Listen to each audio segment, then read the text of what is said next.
Batiste just keeps stacking the chips. This time he's under the gun. The hardest place to stack the chips from. It's true. You got no time. And Batiste likes to play a lot of hands, too, so he even has less time than most players. I mean, even a nitty player like you, Jonathan, would open this hand in a 6-max under the gun when you're this deep. 100%. Even nitty players Batiste like myself. is loving it. Steve is not what? Steve, not nitty at all. With I was the Jack expecting 3 a off. different hand than that. And Joseph's got the deuces. That's a reasonable call, obviously. Of course. I don't know what Steve's doing here. Steve is steaming. Wonka is priced in here. I respect that call. Sure. Yeah. Totally reasonable. I generally just don't know what Steve's plan is. Well, I mean, the plan is hopefully to flop a jack, I guess. Well, he flopped a jack, but guess who flopped a set? Joseph flopped a set, and Batiste flopped a flush draw. This has got a chance to just be a monster pot right now. Batiste checks. He can't fold once he checks. Steve makes an interesting bet with top pair bottom kicker 4 ways. That's 50 into 62, excuse me. Joseph decides just to call, even though there are draws out there. It's an interesting decision. He is effectively on the button, so he has that going for him, but often you'd expect him to raise. But Batiste cannot fold his flush draw once he's checked it, and there's a bet and a call. It can be kind of a crappy spot against 2 players, though, because bigger flush draws are out there. I mean, look how deep Joseph and Batiste are. I mean, they're so deep. This could get nasty if a heart comes off. I mean, either Joseph or Batiste could have raised there. Right. Oh, I said heart, but it could get nasty if a jack comes off, too. Steve is going to really feel some pain here. He can't love it because Joseph has a lot of jacks in his range when he calls Steve, and they all are better than Jack 3, right? I mean, they can't be worse than Jack 3. They check 2 Joseph. I like that check by I like Steve checking there. I like Batiste. Batiste's probably done with the hand when the board pairs, especially the top card. Depending on what the bet size is going to be here. But Joseph, we know, is going to bet probably a reasonable amount trying to get called by a jack. It's a great setup for Joseph. He bets 135. It's a reasonably big bet. Yep. It's a perfect turn card, obviously. Batiste is thinking, but there's no way he can continue. I think you got to get away. Maybe if you have the nut flush draw, I definitely think your call is in order. But here, no, I don't like it. No, I mean we could be drawing dead, which we are, as it turns out. But also you could be drawing against bigger flush draws, which is awful. Right. Nut flush draw is not a comfortable spot, by the way. Although I think it's a bit too good to fold. I think so too. I think Steve will call, though. I think he has to once he checks the jack. It'd be absurd to fold if you're Steve. He has to call. And it looks like he's going to do so rather quickly. This is what happens when you play Jack 3 offsuit pre-flop. You know, I mean, he's not punished the way he's supposed to be punished. He's supposed to be punished by the King Jack or the Ace Jack here. But he's getting his punishment. He's getting punishment, but any jack that he would have played would be in the same situation, in fairness. That's true. 7 on the river does not improve Steve to a full house. Steve is going to lose this hand unless Joseph somehow finds a way to fold. I don't see that happening. It's a nice safe card for Joseph. Steve, he wouldn't expect Steve to have Jack 7, although we know Steve would have Jack 7 if he's going to have Jack 3. Yeah, but I don't think it's something you worry about as Joseph. You're happy to get it in with him if it's going to go that way. How do you, 42. How are we going to size this? Yeah, that's what I was going to ask. I mean, Steve's got 650. I don't mind a shove. Steve might just be like, you know what? I have trips I can't fold. And Steve has a lot of trips in his range here. I think it's going to be really, really hard to fold trips, even with the bad kicker. I think you're targeting a jack if you're Joseph. I like a really big sizing too. Let's see what he does. Snap call from Steve, and looks like about half the pot. About half pot, and with the speed with which Steve called made me think he might just be snap calling no matter what Joseph does. And I think so. If you're Joseph, you're going to get folds out of flush draws no matter how you size it, and you're going to get calls from jacks with similar frequency if you move in. So I think I prefer moving in there. I mean, with Steve's exact hand, he may actually find a fold with an all-in shove. He might. But if you bet pot, I think he's going to call instantly also. I mean, you expect Steve to have like Jack 8 suited or better most of the time instead of the Jack 3. Like Jack 10 is just going to have to call you, isn't it? Most of the time, there are all the draws missed. They just have to call. So I like a bigger sizing. Well, Dan's gonna win unless. Oh, not now. I mean, he was gonna win. He was gonna win a lot. He might. Ooh. He does a great job giving up. I don't know. I would have definitely taken a shot there. I would try to rep the diamonds there because Dan definitely has diamonds in his range.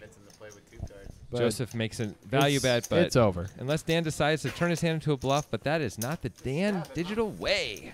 Well, Digital Dan's locking up a pretty big win because it was just announced that the next hand is going to be the last hand of the night. That's right.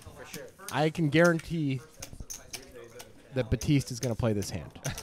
Probably Alan, too. Alan, we'll find out. That was the last hand of the first episode? Yeah. You can see they're already starting to like get their chips together to put them in racks. Sometimes the last hand's a big hand. It can happen. Batiste is under the gun, but I got to believe his range is 80% of the deck for the last hand. He's also had a great day. Suited 7-4. He's got 2.4K in front of him. He's almost certainly going to play this. Can't imagine him not. He's played everything else. Here's Steve calling pretty much instantly with the 9-8 off. Steve looks sad as he calls. That might be a last hand of the day. Joseph deciding to lock up his win. Folds the ace. Ooh, Alan's got a big one. Great fold by Joseph, I guess, because Alan's got the ace-king suited, and he is gonna 3-bet. Makes it 50. Do you think that's big enough? I would like it a little bigger. I'd like 60, 65, but at least we're on the button. Especially when Batiste opens under the gun. Batiste is not folding very often. We want to get value from his weak range. Yeah, I hear you. I like a bigger raise for sure. Dan's flatting the 6s. I think that's perfectly fine because Batiste is going to call almost 100% of the time, if not 100% of the time. So our implied odds are phenomenal with 6s here. I think Batiste is calling probably 100%. And actually, as Digital Dan, he's going to call even more because Digital's in the hand now. Right. All right, so let's get the flop. This could be fun. Last hand of the night, already $200 in the pot. Fireworks. And that might not be a firework flop. Steve outflops the world. But it's not a fun hand to outflop the world with. You're not feeling great about it if you're Steve. Checks straight to Alan. He makes a wise check. I like the check. There's too many opponents. That board hits your opponents too often. Great. Wow, and look at this card. It's the 10 of spades. Alan picks up everything. That's almost the nut card for Alan's hand.